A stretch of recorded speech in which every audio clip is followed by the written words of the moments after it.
Is everybody awake? You didn't stay up too late last night. I know this crowd would never do that, right? So, well, good morning. What an incredible night last night, huh? The National Constitution Center, I thought it was just beautiful.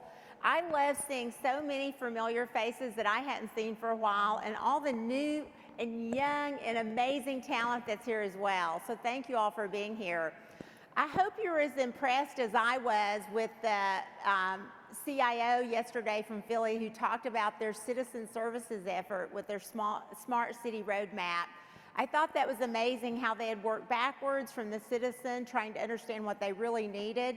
The fact that they've used 300 data sets with applications and APIs to be able to show citizens around Philadelphia and visitors what's actually happening in the city. I've seen something like that very similar in Singapore, and where they mashed up all these data sets to really support the needs of the citizen in one interface, and I just thought that was so cool.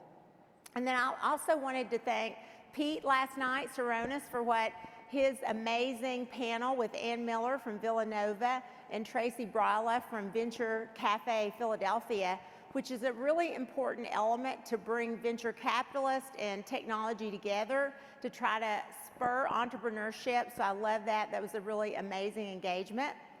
And as we talked about last night, Suzette and I, this conference is a really amazing opportunity to think big about what you can do with your learnings and radically improve the impact for citizen services.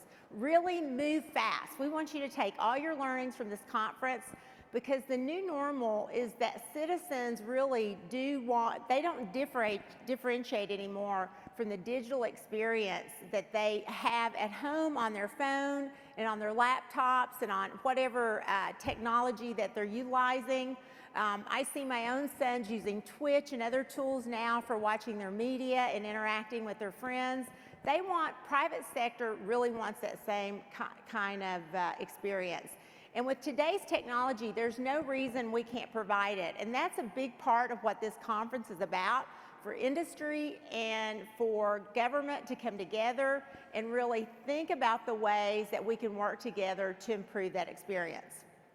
And as you know, all across governments and really the internal stakeholders are pushing us to raise the bar.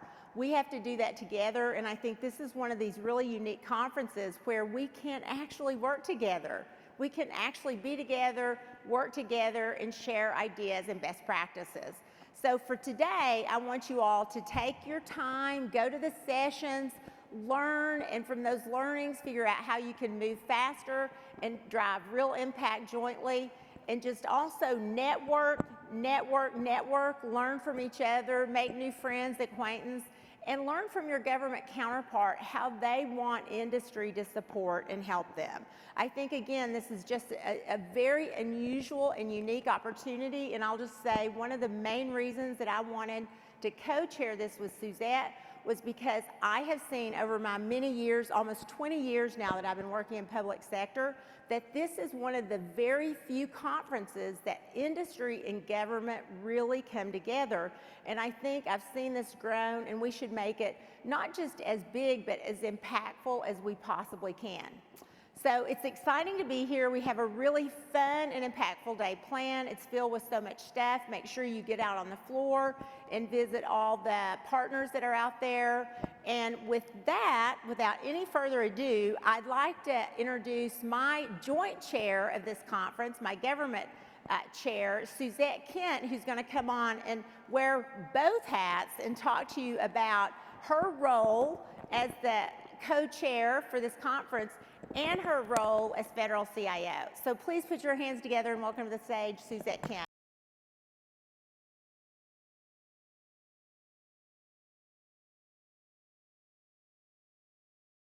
And thank you, Teresa. I'm very excited to be co-chairing with Teresa, because when we think about change and modernization, we speak the same language. We also both speak it with a very similar accent. But we are thrilled that you're here, and I'm so excited to be part of this year's conference because it is about driving impact. And what's so special about this event, Teresa talked about what we did last night, but what's special about this event is that it creates the type of environment that we really need to make an impact, because we have representatives across the spectrum. I'm excited about the content, I'm excited about the speakers, I'm excited about the opportunities for every one of you that is here, because you're gonna get to see great things in techno, you are gonna get to network, as Teresa talked about, and you're gonna get to hear from leaders from various perspectives about how we truly make change happen. I do want to thank the fantastic team, the vice chairs, Bill and Tim, the ACT-IAC leaders, and all the contributors and the committees who've been working on this actually since we ended last year to make it a fantastic experience for each of you. So the next few days brings together our mission leaders, our technology teams, our acquisition professionals, our vendor partners, the financial community, and even our representatives from the media to focus on the challenges that we have to solve together, collectively, aligned to serve agency mission and to better serve citizens, improve the overall service to the American people. That's a pretty cool reason for all of us to be here. So these types of transformation that are facing us today are not simple. And it isn't things that we can solve in one little stovepipe. Whether it's updating legacy infrastructure, using automated technologies to bring a new paradigm of service, what Teresa talked about, what our citizens expect, raising the bar, or unleashing the use of data across our government, not only to serve mission, but to better serve our economy, national security, and the research needs of our nation. These are the types of challenges and the skills that we need cross the expertise represented by each of you here in the room. So that's why we're here, and we're here to make an impact. So like Teresa, I'm gonna say take advantage of your time here. Go to Techno, talk to partners, talk to the leaders who are going to share their success stories. Figure out how, from these next 2 days, you're going to learn something and take something back that you do immediately. What works for your team? What works for your agencies? Listening to those who forged the path and use that to accelerate. Meet people who can help you solve the challenges that you're working with right now. We want you to have a lot of fun too. But this year's theme is driving impact. And I would ask each one of you to consider that seriously right now and through the rest of the conference. What am I going to do differently when I go back? What am I learning that I'm going to take away, I'm going to share with my team members and at my agency to improve the mission and to impress the citizens that we serve? So that's the part of my opening. Welcome. I'm excited. Thank you to the City of Philadelphia as well. And now, I get to change my hat, as Teresa said, as the federal CIO. And for those of you here, I thought I'd do this hat. I know we have some events tonight, but I know during the conference there are going to be a lot of people that are watching the game. So switching and doing some comments as the Federal Chief Information Officer, it is a privilege to be here and share comments across this entire community. I did have the opportunity to welcome you and share my excitement about the fantastic agenda and the theme of making an impact. And I'm going to talk about some of the goals that are specific from the technology perspective, but they apply to what we're doing across the board. It should be our goal that the various contributors fold together to generate positive mission outcomes and improve services for our citizens. And that's why events like this are so important, because significant transformation doesn't happen unless we break down silos. One team can't drive it all. So when we have united purpose across agency mission, acquisition, financial discipline, technology, operations, and our vendor capabilities, that's when we achieve great things. So I'm here to talk about how we achieve those great things together, and it's particularly poignant as we're opening the new fiscal year. What are those great things that are on the horizon for all of us? So first of all, continued IT modernization. That should actually never stop. It's something that should be on our agenda all the time. Not just now, not just part of this administration, but as part of the way that we use technology as an accelerator to improve across every single mission and the way that the government operates. Whether that's in areas of infrastructure like EIS, movement to the cloud, continued application rationalization, engaging with our citizens to design enhancements and capabilities with their service needs at the center, and becoming more mature in how we use different types of capabilities as a service. That's changing not only the technology, but our operational infrastructure. And those are important changes, and those are going to continue to be at the top of our agenda. Data. You're going to hear from Karen Dunn-Kelly during this conference, and you're going to hear from a panel about how we use data inside the government, but our responsibilities outside for our nation, for research and development, national security, and to ensure that we are leaders in the world for automated technology. So that means some specific things for us here in the room. Priority data sets. Those priority data sets for this year, geospatial, financial management, and continued sharing of data externally that's going to support research and development for AI and other automated technologies. You're actually going to see the final year one plan soon.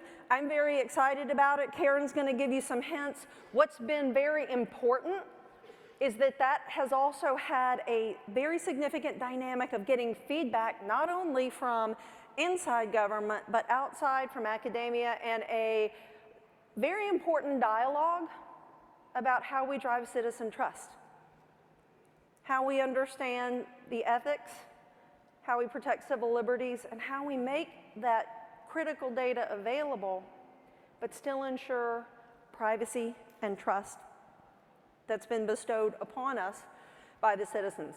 It's Cybersecurity Awareness Month. If anybody in here is tired of hearing it, sorry, you're going to hear it till the end of the month. But you should think about it every day. We will not stop focusing on cybersecurity measures and activities and increasing our posture across every single agency. So what that looks like for this next year is a couple of things. Continued fidelity in our supply chain space, understanding what's operating on our networks. We are going to continue to look at the risk and ensure that as we acquire more services as a service and we leverage more commercially available capabilities, we don't change and we continue to increase the bar that we have for security. And we understand what that means. And we have the same level of diligence and security expectations with our providers as we hold federal agencies to delivering. And that'll be very important. We want to use new tools to continue to make year-over-year impact. And what I mean by that is working capital funds.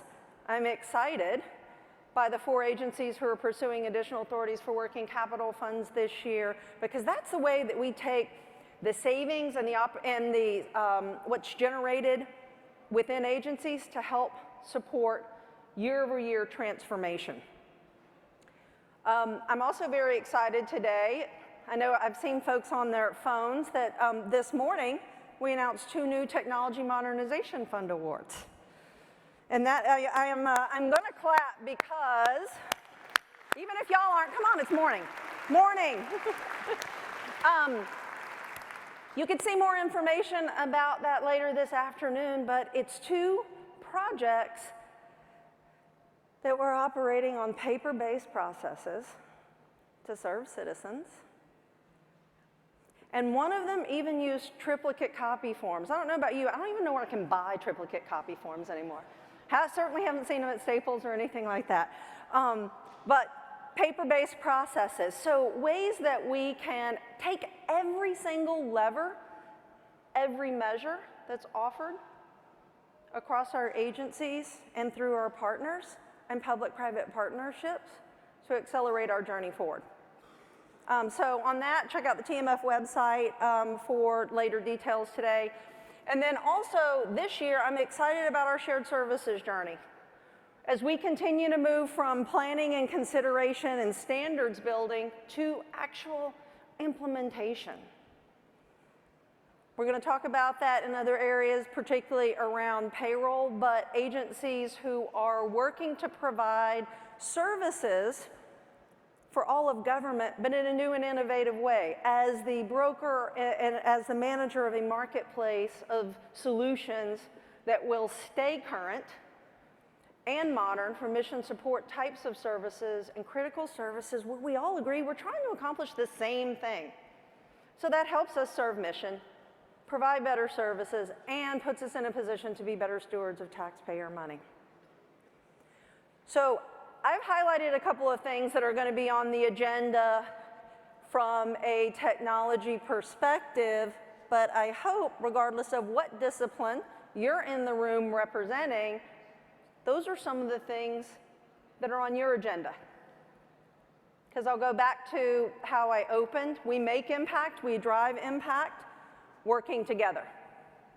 And to use the power of modern technology and unleash the capabilities that we have with data, we have to ask different questions, and we have to work together differently. So that's a common challenge to everyone. It's the reason that we're here. It's the reason collaborative environments over the next couple of days are so exciting. And with that, I'm going to say thank you. I'm going to go back here for letting me talk to you with my other hat on. And I, for one, will be cheering on the Nats. But I'd also like to invite to the stage now to continue on this theme of where are we going? What are we focusing on? What kind of impact do we want to make for our nation? I'd like to invite to the stage my friend and the GSA administrator, Emily Murphy, to share her thoughts with you. Thank you. I said friend first. But I'm taking my hat. The Cardinals lost hurt very badly. I'm sorry. I will admit I lost a bet on the Cardinals-Nats series, but now I'm fully committed to the Nationals. It is great to be back here with you all this morning. I want to, first of all, start by thanking Suzzette, who's been a great partner in crime for the last 2 years, 2+ years. Want to thank Dave, recognize Dave Z for the award he got last night. Congratulations, Dave. And thank the chairs and co-chairs for putting together this great event. It's been a big year at GSA. We hit our 70th anniversary. I don't think we look a day over 50. But our goal today remains as relevant as it was in 1949. We're going to try and avoid senseless duplication, excess cost, and confusion as we provide shared services across the government. And I'm really excited about this year's theme for ELC. We're talking about how collaboration drives outcomes. So last year, I spent some time talking about where GSA was going to go, the destination we were aiming for. And if you think about it as a roadmap, that's where we're going. The question then becomes, how are we going to get there, and where are we now, and what's next? So if we're going to torture this driving metaphor a little bit longer, let's talk about GSA's roadmap going forward. I'm going to touch briefly on PBS. And I have heard the story of the GSA administrator who came up and talked about buildings. I promise I will not be that person. I do want to talk to you, though, about the tactics, because I think that's what we all will get excited about. What we've done, we've saved $1.9 billion for our customer agencies through our least cost savings initiative. And we did that in a few ways. We also reduced our footprint, I should say, by 3.5 million square feet in lease space this last year alone. So we did it first by using data and analytics. Suzette was talking about the importance of data. We were able to go in and do, for example, analysis of how we use central office space. And we found that on our busiest day, we had over 1,000 vacant seats. That meant we had the opportunity to move 1,000 more people in the building, and they'll move in this quarter. That's going to save us over $10 million a year. By going in and doing that data and analytics, by looking at the fact that 20% of our leases lead to 80% of our costs, it gave us information on where we need to be spending our time, where we need to put our efforts. Where did that take us next? Well, it took us to what I call RPA with a twist. We went out and we asked folks in the public building service, what's getting in the way of you making the right decisions, of you getting your work done, of you getting savings for our customer agencies? And they came back with a large variety of options for us. But instead of going automatically to let's create a bot, we went with something that they call the EOA process: eliminate, optimize, automate. First one, they looked at eliminate. For example, we found that PBS was being required to go out and do sole source justifications time and time again for utilities, even though there was only one utility and the underlying statute didn't require sole source justification. So it was adding a bunch of paperwork. We went in and we worked with our folks on the FAR Council and we got that eliminated. We then looked at optimizing. Lots of our national security and law enforcement agencies have a requirement for 24/7 utilities. That we previously would bill them twice for that.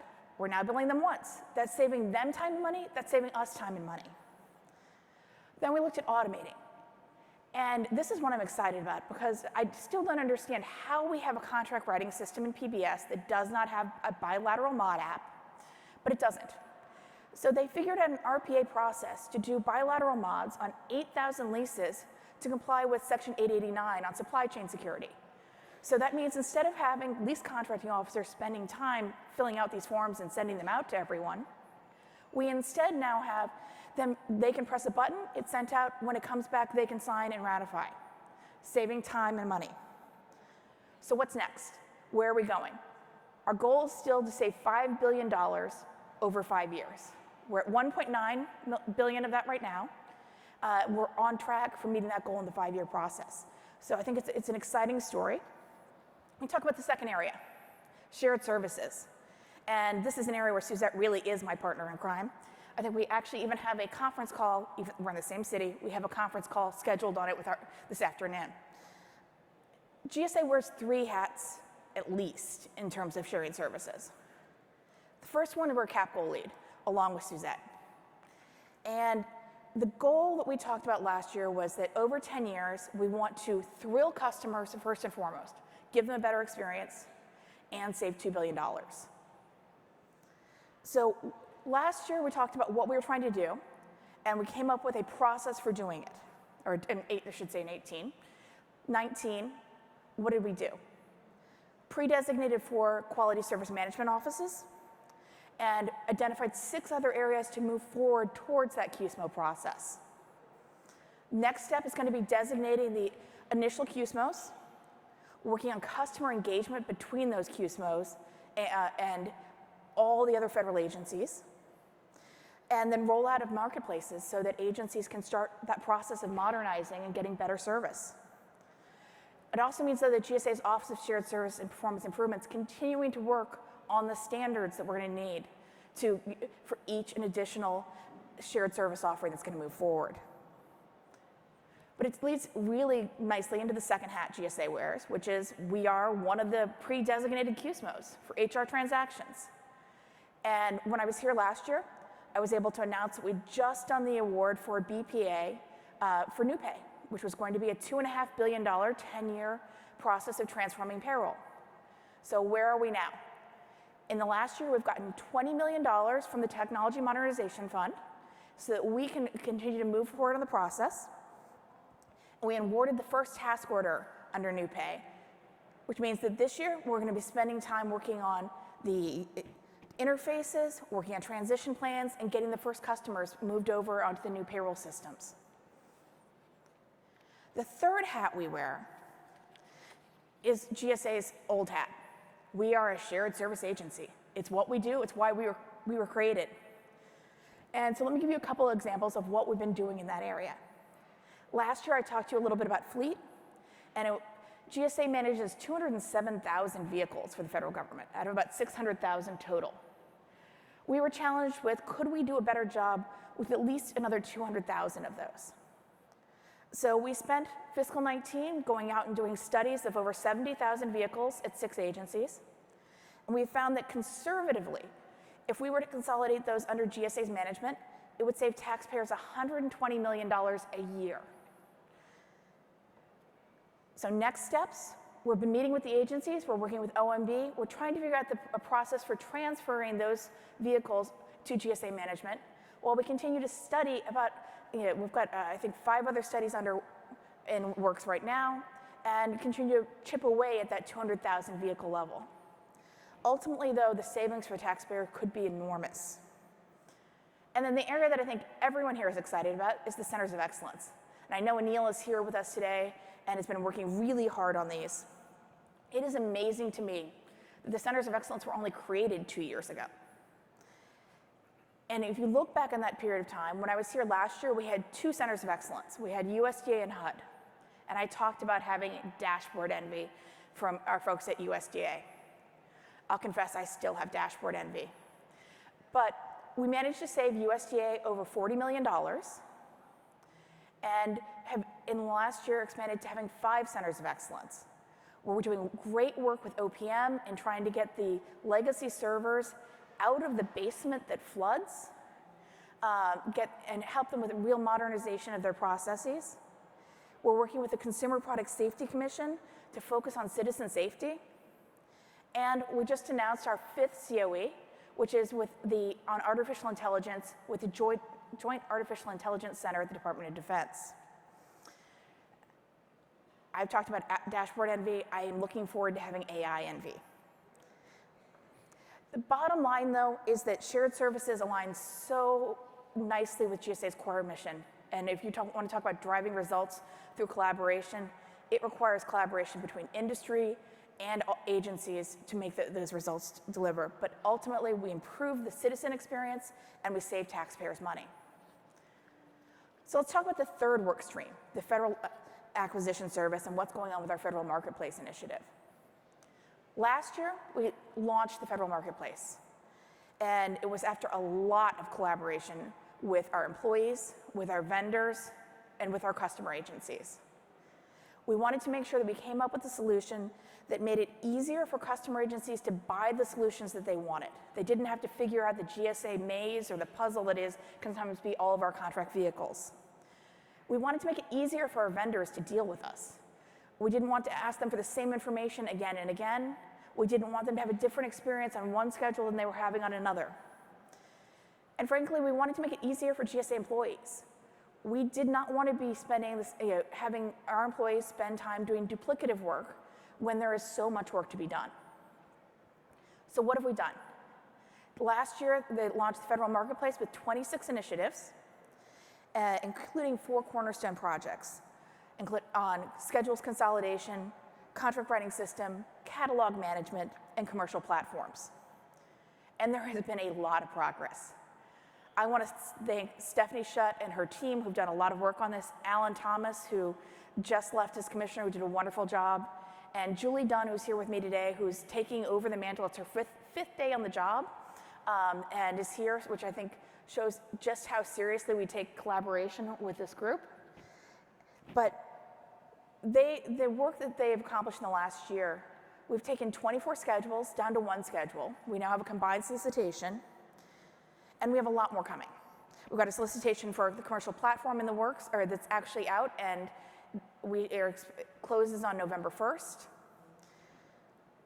We expect that next year, first quarter of next year, we're going to have first quarter of next calendar year, I should say, we're going to have the mass modification to the schedules to move vendors from the current schedules to the new consolidated schedule, which means they'll have consistent terms and conditions, and they will have the new SIN structure that'll be aligned with the NAICS codes, which should make it easier for everyone to find what they want, for small businesses to certify themselves as small, and for us to actually build those solutions. For commercial platforms, Laura Stanton's done a great job with this. The initial proof of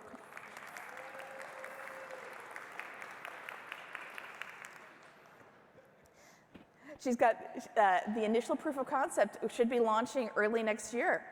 We've got interested agencies waiting for us to do this because fact of the matter is there is a lot of spend that is going through commercial platforms right now. But as a government, we have very little insight into what that spend is.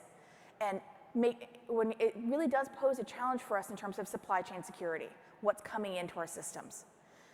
This gives us a real opportunity to get our hands around that spend while still taking advantage of all of that commercial marketplaces have to offer. We also have a report due to Congress on this in April, so hopefully we'll have some really good news by that point in time. We have our contract writing system, and I love the fact that we have changed the name of the contract writing system to the Contract Acquisition Lifecycle Management System, or CALMS, which I think is aspirational. Anyone who's ever dealt with a contract writing system, I don't think anyone has ever found it to be a calming experience. But we are expecting that the final RFQ is going to be released next month with an award this spring. And then our plan is to first pilot the new contract writing system on the non-multiple award schedule ITC, the IT category work that we've got.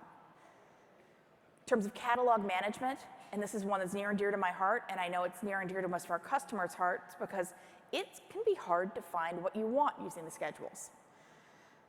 In FY20, our plan is to execute an interim enhancement to GSA's own catalog management system and establish the foundation for the new catalog management system, beginning with the commercial off-the-shelf items under the multiple award schedules. It means we're going to have better product data, it's going to be a more efficient system, and it's going to make it easier for our customers to find and compare offerings, easier for our suppliers to actually make their offerings available, and easier for our workforce to actually process changes and modifications and make those offerings available to the customer agencies. And since I mentioned there are 26 projects, I promise I'm not going to talk about all 26 of them because I do believe that one of the keys to collaboration is a dialogue, and I want to leave some time for questions and answers. I want to, though, give a couple of other highlights that I'm excited about. We have the RoboMod, which is the Made in America RoboMod that we've put in place. And using this RoboMod, we've been able to go in and correct 460,000 products that had incorrectly listed they were made in America. We've gotten those changed using a mod.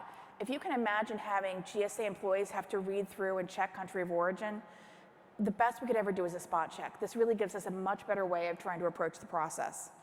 We're also able to use that process, though, to flag 3,000 products that could pose supply chain risks and address those supply chain risks. The system for award management, we've got next month, and I think Judith Zawatsky is here, so next month, we're going to be retiring the old FedBizOps site and moving it to sam.gov. And I think that there is someone in the audience who's been a critic of that old FBO site also, so that should make a few people happy. And then in the second or third quarter of next year, we're going to be enhancing GSA Advantage. And I always feel like with the exclamation point in Advantage, I should be like doing some sort of cheer for Advantage. I've been told we're not retiring the exclamation point for Advantage, but we will be rolling out a new version of it. I got to see a demo of it. It is much easier to use. Whether you're a vendor, whether you're a customer, it's going to comply with the 21st Century IDEA Act, US web design standards, and not look like the greatest website ever from 1996. I do realize that this is a lot of change, and I think it's a testament to the people of GSA, all the work that has happened. But I know it's a lot to also digest, which is one of the reasons I felt very strongly about bringing back the training conference. And so in April 14th to 16th of this year, we're going to have the Federal Acquisition Service Training Conference in Atlanta, Georgia. If you're interested in it, it's www.gsa.gov/fast. I'm hoping it's going to help make it easier for everyone to navigate all these changes with us, get a lot of feedback, make sure that contracting officers across government also understand how to use the new tools we're putting out there. As I said, though, collaboration definitely means feedback, and we're getting really positive feedback so far. Customer satisfaction surveys are up. Our vendor satisfaction surveys are up. Our employee viewpoint survey is up. And we're having, financially, a lot of success. When I became administrator in 2017, GSA did about $55 billion a year using its contract vehicles. We did $68 billion last year. It's a 23% increase, which means that we're hopefully listening to customers and vendors and creating the products that they want to use. The ASF is performing better than forecasted, which means that we're able to invest more and continuing to keep the Federal Acquisition Service and its systems working efficiently and in modernizing those systems. And last year when I came, I announced that we had $6.8 billion that we'd saved customer agencies in FY18. I don't have the final number yet for FY19, but I've been told it exceeds $7 billion. So, and I think if we continue on this path, we're going to continue to see those savings grow year after year. So I want to thank you all for joining with me in trying to drive this collaboration, drive the modernization through GSA. I want to open it up for questions and find new ways we can continue to work together and collaborate. So thank you very much.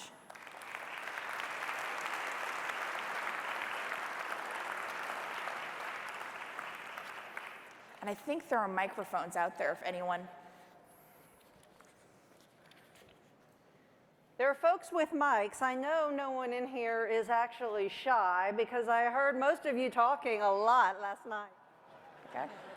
You got a chance to ask Administrator Murphy questions.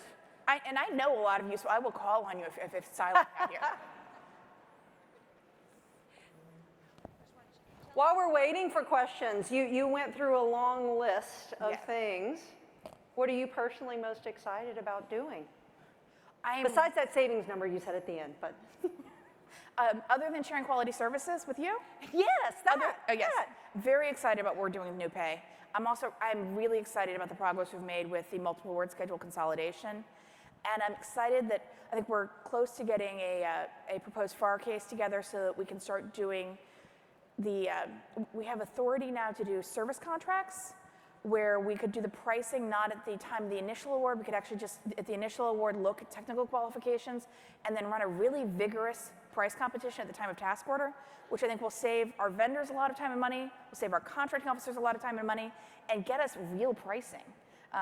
So we'll get the best solutions we can out of those contract vehicles. Thank you, and thank you for saying shared services first. You have a question? Hi, Emily. Hi, Jim. How are you? I'm doing well. How are you? Great. Thanks for being here. With the e-commerce portal coming along, can you talk about what you expect to happen with GSA Advantage? So I see the two as complementary, Jim.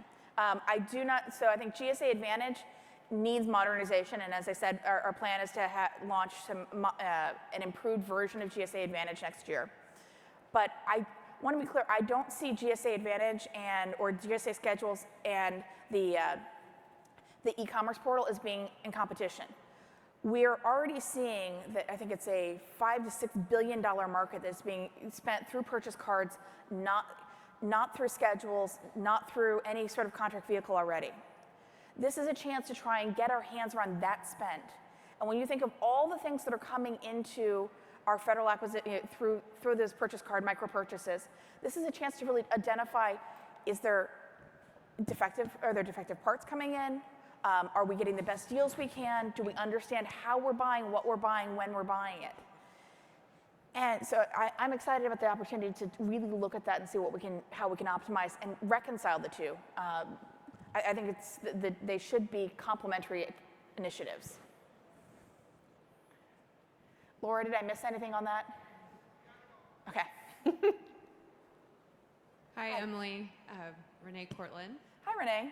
Hey, from YRCI. I wondered if you could talk a little bit more about the QSMOs, in particular the ones that are, I guess, pre-designated, the acquisition, the contract writing systems. So for the ones that are in process right now, so we've got 4 pre-designated, we've got 6 that are in process of being developed. And the plan is first we have to make sure we have really agreed upon standards. So I know that GSA, OMB, and DHS, for example, have been working on contract writing systems. What are the standards?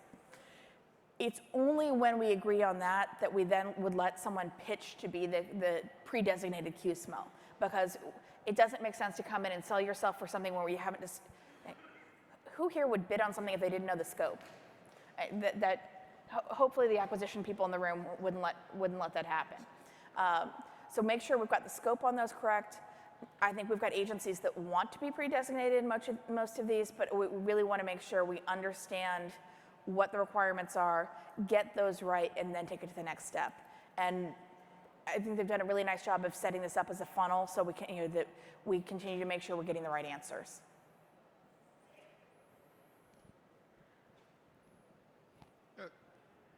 Hello, Emily. Yes. You've got a Hi. mic? Hi.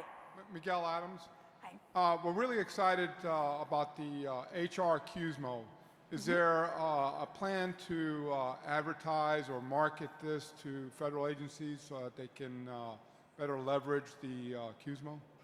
So as soon as the designation comes into play, the next step is going to be working with the agencies. So we've got 4 legacy providers who are currently, for example, providing payroll, working with them and with their customers to identify a path forward, make sure that the customers understand what's going to happen, what their responsibilities are going to be, what the legacy providers are going to be doing, what GSA is going to be doing, how to leverage those contract vehicles. Payroll is not an area you want to get wrong. I do not want to see an unhappy 2.1 million civilian employees who miss a payroll check and can find my email address very easily. So, so there's got to be a lot of collaboration on this. And if we go to the theory that our very first goal in this was thrill the customer, one of the questions that came up in each of the pre-designated CUSMO presentations earlier this year was, how are you currently engaging with the customer? What are your plans to engage with the customer going forward? Good morning, Emily, and thank you and the GSA team for being here. Hey, Rich. How are you? I'm doing well. What is your vision of procurement innovation as it pertains to trying to speed things up and reduce procurement acquisition lead time? So I think that I'm in favor of it. We've got some great procurement innovation champions within GSA. I've always been reluctant to designate that a certain part of GSA is responsible for procurement innovation, because when you say innovation is created over here in this one box, it takes the responsibility off of everyone else to look at innovation. And some of the best ideas come up from folks who are not in a designated innovation role. They're the folks who see what's happening every day, what works, what doesn't work. I think in the last year that we've been working on commercial solutions offerings. We started an SBIR pilot. We've gotten actually over $1 billion worth of contracts awarded using that SBIR pilot.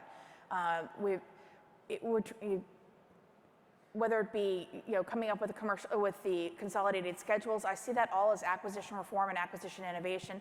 Hopefully all of it speeds up procurement, but most importantly, hopefully it means people get what they want. The fastest procurement in the world that gets you the wrong solution isn't the right procurement. And I hope that as we're continuing to look at things like, I was talking to Jeff Lau last week, who's the FAST regional commissioner up in Region 2. And he's been working on his Truman bot, which would go in and help speed up contracting from just a very basic perspective of doing responsibility determinations, going out and scouring all the various sites and pulling information together so that contracting officers themselves don't have to do that. We're not ready to launch it yet, but it's in the works. And so I think that there are all sorts of innovations. Some of them are big and splashy, and some of them are behind the scenes that just will take days off of the procurement cycle. We've got time for a couple more questions. All right, there we go.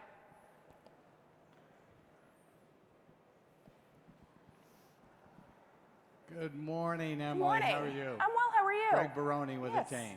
How are you? So, first of all, congratulations for all the progress you made on the initiatives. As I look at them, there is one initiative I think you know near and dear to my heart, which is the transition from small to large. What is your vision? What is the GSA strategy in terms of the contract vehicles as those companies like ours transition?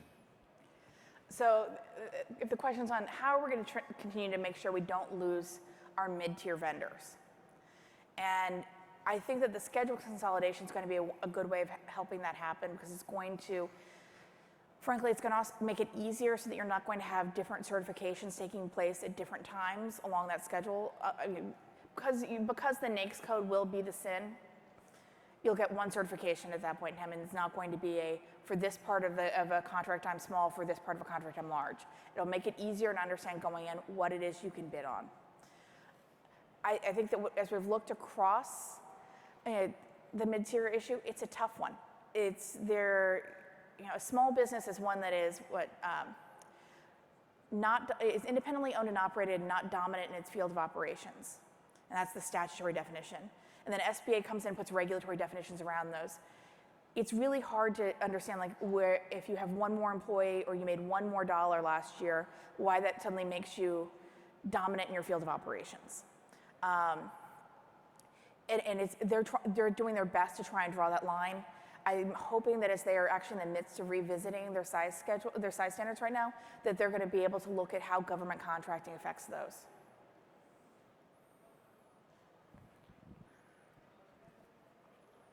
All right. Back there. Go back. Hi. Hi. John Janik with Dev Technology. So there's been a lot of discussion about agile acquisition, and DAU stood up a fantastic program. You got a lot of things happening in USDS and other parts of the government. You mentioned you're doing the FAST training next year, which is a phenomenal opportunity, but I'd really be interested to know, how are you pushing out those innovations to the acquisitions officers that are sitting in Kansas City, or the acquisitions officers that are sitting out at a base in Fort Hood, right? How are you actually getting that stuff out to the far edge so that when we're having these discussions, and we can talk about modular contracting, we can talk about micro purchase thresholds that are $10,000, and we can talk about these iterative kind of developments, how do we actually make sure that our contracting partners are speaking the same language? That's a great question. Within GSA, our Center for Acquisition Professional Excellence has been trying to do a lot of training around agile acquisition on the reforms, making sure we're making those available. And some of it is pushing out innovation, some of it is reactive, making sure contracting officers understand what Section 889 of last year's defense authorization means and what do they need to do when going in and looking at contracts. Looking across the civilian agencies, partnering with FAI and DAU to make sure that we've got the right training available. OFPP is taking a lot of leadership in this area, continue to work with them on that.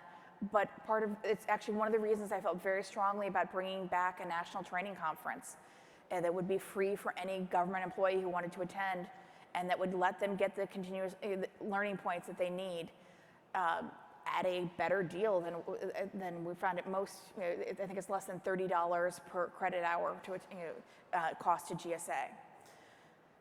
It's important because there are a lot of changes taking place in procurement, and there are a lot of innovations. Some of them are regulatory, some of them statutory, some of them we're just learning how to do things better.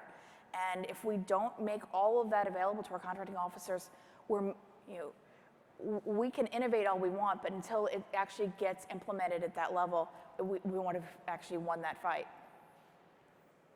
Ladies and gentlemen, how about a hand for Administrator Murphy? Thank you all very much.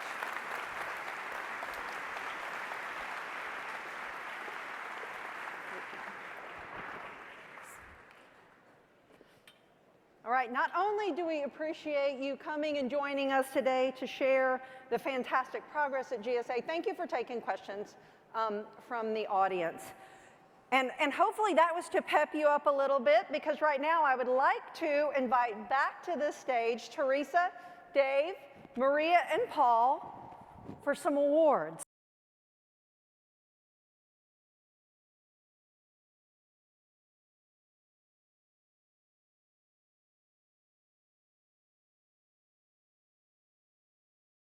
Well, thank you very much. As you know, for decades, ACT-IAC has been driving real change through the collaboration of government and industry.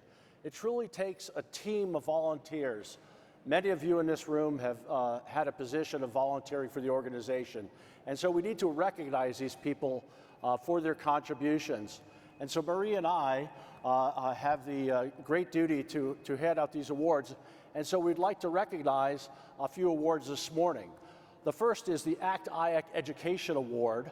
This award is conferred in the spirit of Ginny McCormick, a long-term government public servant who worked at the General Services Administration for 46 years before retiring.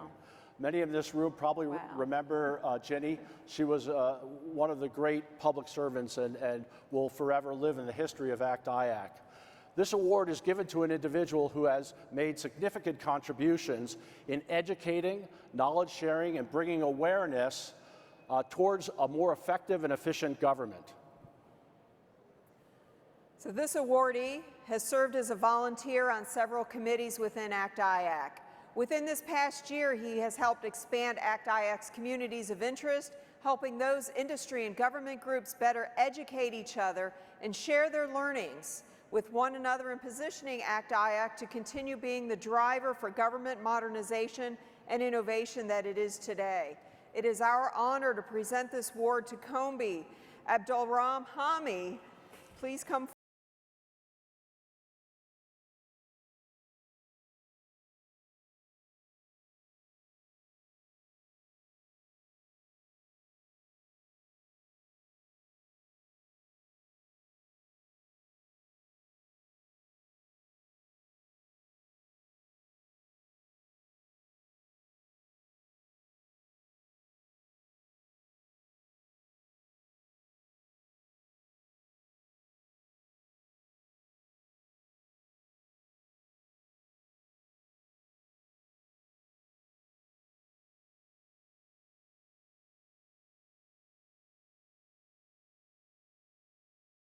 Contributor of the Year for Government. This award celebrates the individual's significant involvement in the federal community and is aligned with the spirit of the ACT-IAC mission. The individual receiving this award has been incredibly active in the cybersecurity community of interest and was one of the lead authors of the ACT-IAC Zero Trust White Paper released in April 2019. The white paper is a product of the Federal CIO Council's Services, Strategy, and Infrastructure Committee, which asked ACT-IAC to examine the technical maturity and availability of zero trust capabilities.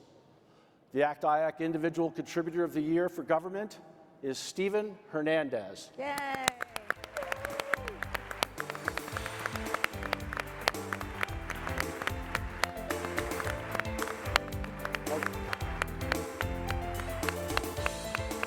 All right, we were looking for Steve earlier today, and we were sending out messages on the app for a Steve sighting. We know he's here. Yeah. So we'll have to take care of that award presentation He's at out a working later on the pilot right now. Yeah. He's working on the pilot. Yeah. Insert his picture here. Yeah. Right. Yep. All right, the next award, the Individual Contributor for Industry. This individual has supported ACT-IAC by leading a community of interest and playing a major part in special projects and events for the association, including Imagination ELC. The Individual Contributor for Industry is Darren Death. Darren.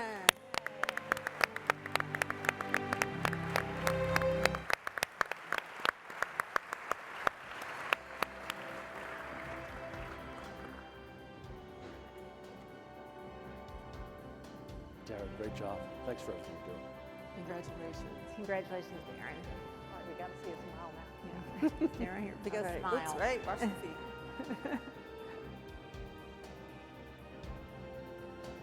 Thank you. Good job. All right. Congratulations to all the awardees. All right, Suzette, I think now we have, what's next? We have to invite our vice chairs Yeah, to the Tim, stage. They're going to tell Bill. you a little bit about the history of this conference. And so you've heard from a couple of folks this morning about focus for next year. What we're getting ready to do the rest of the day is where you get to have the individual conversations. You're not sitting and listening, you're participating. And we encourage everyone to take a look at Techno. But before we go, we want to invite Bill And Tim to the to the stage. stage. Come on down. Where are you guys?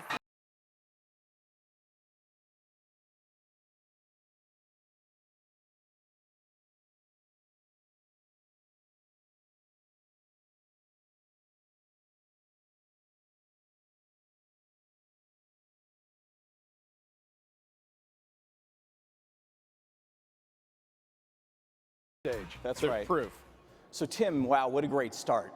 I'm telling you, between last night and this morning, we're not even 2 hours into it this morning, and we've already heard from Suzzette Kent and Teresa Carlson and Emily Murphy. Yep. What a great start. It has been a great start. So now we're ready to really launch into the sessions, but before we do that, just want to give you a little bit more of a history lesson on ACT. Well, I'd appreciate that, Bill. Although, you know, well, the one thing I'll tell you, though, is what I really like about what's going on is the energy. Last night, a lot of energy, and a lot of energy today. well, you know what keeps energy going? What's that? A full breakfast. Full breakfast, that's Full right. breakfast. And, you know, Full breakfast. Two meats, not full just breakfast one. always gets a round of applause. Yeah. So, you know, for our first full day, we need a full breakfast. We got to get it going. But Yep. let's kick off with some history. What year are we at? So the year is 1989, right? This year, American businesswoman Leona Helmsley declared, "Only the little people pay taxes." It was also the year that the Loma Prieta earthquake shook the San Francisco Bay Area, collapsing a portion of the Bay Bridge and delaying Game 3 of the World Series between San Francisco and Oakland. Yep. The #2 Billboard song for the year was "My Prerogative" by Bobby Brown. And the top-rated television shows were The Cosby Show and Roseanne, so great year all around. That year, the Dow Jones Industrial Average closed the year at 2753, and the Federal Reserve for its interest rate was at 10.5%. Wow. In technology, the first of 24 satellites of the Global Positioning Satellite System was placed into orbit, and the 486 series of microprocessor computers was introduced.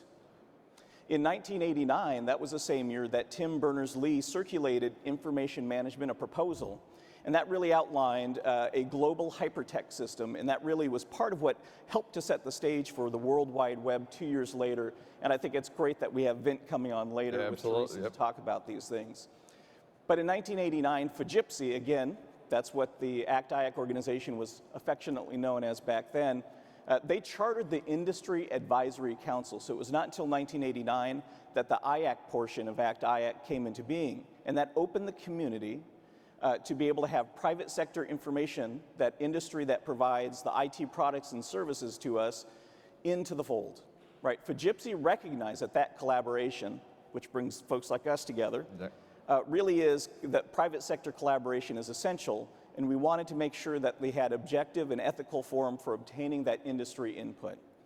Those standards of the establishment of the IAC portion of ACT-IAC was with the understanding that there'd be no lobbying or business promotion allowed as part of the organization, and that continuing in this year's event, that kind of collaboration that was started back in 1989 is still a cornerstone of what we do today. So Tim, again, 40th anniversary celebrating here. And you forgot to mention in 1989, you and I would have been entering our senior year in college. Yeah, we were both in our senior year in college. And the most innovative thing I was trying to do was get that tap on the keg a little bit quicker. That was the quickest thing I was capable of doing I had the back Sharpie for my solo cup, my name on the Sharpie, you know. Wow. Yeah, that was innovative. Different time frame. Different time. All right, so now we got to build on. We got to come back 2019. Suzzette and Teresa have put the word out. You know, we need to be driving impact. And what you're going to see over these next 2 days, we hope, are a variety of sessions, TED Talks that are going to help you to go and drive that. So we're going to have over the next 2 days 15 center stage sessions, 32 themes and threads. 24 organizations in the techno working on 16 case studies, and we've got 35 partner organizations out in the partner pavilion. So we got a lot of people here to really continue to drive impact and get all the information you need.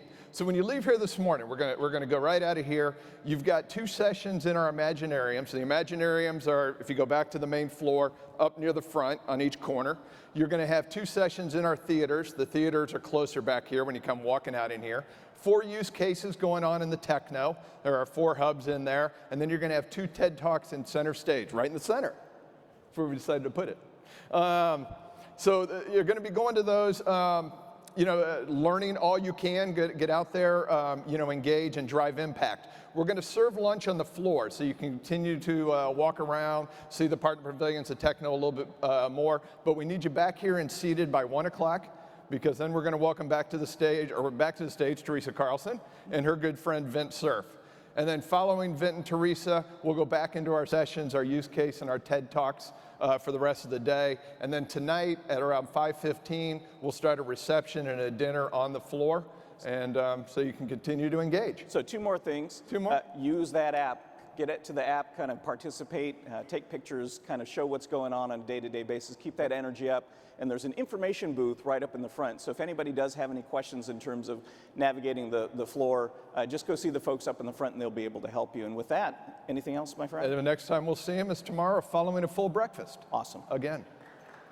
Thank you, everybody. Enjoy the day.